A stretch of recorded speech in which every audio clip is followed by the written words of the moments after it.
నిజంగా పుష్ప అండి. ఆ. పుష్పమే అమ్మాయి. ఆ. ఆ అమ్మాయి కళ్ళు, ఆ అమ్మాయి ఫేసు, సార్. ఆ అమ్మాయి ఆ ఫేస్‌లో ఉండేటువంటి గ్లో హ్మ్. అసల చూస్తేనండి ఫోటోగ్రఫీలో ఎంత అందంగా ఉండేదో. తర్వాత అమ్మాయి కళ్ళలో ఒక మ్యాజిక్ ఉందండి. సార్.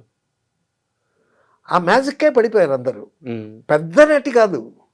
బట్ క్లోజప్ తీస్తే మాత్రం భలే భలే ఉంటది. సార్. ఏంటి మా కమల్ హాసన్‌తో తమిళ్‌లో సినిమాలు ఏమి ఎంత అద్భుతంగా చేసింది. ఎంత స్టార్ అక్కడ. సరే అది పక్కన పెడితే, సరే నేను చేసుకుంటానులే తమ్ముడు అన్నాడు చిరంజీవి గారు.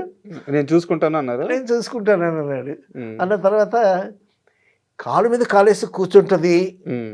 అని క్రాంతి గారికి కూడా హ్మ్. క్రాంతి గారు చాలా అద్భుతమైన ప్రొడ్యూసరు, లెజెండరీ డైరెక్టర్. బ్రహ్మాండమైన డైరెక్టరు. హ్మ్. ఎంత అద్భుతమైనటువంటి సీతారామయ్య గారి మనవరాలు అనేటువంటి గొప్ప సినిమా. హీరో, హీరోయిన్ డ్యూయెట్ లేకుండా సినిమా తీసి 100 డేస్ ఆడించాడు. అవును.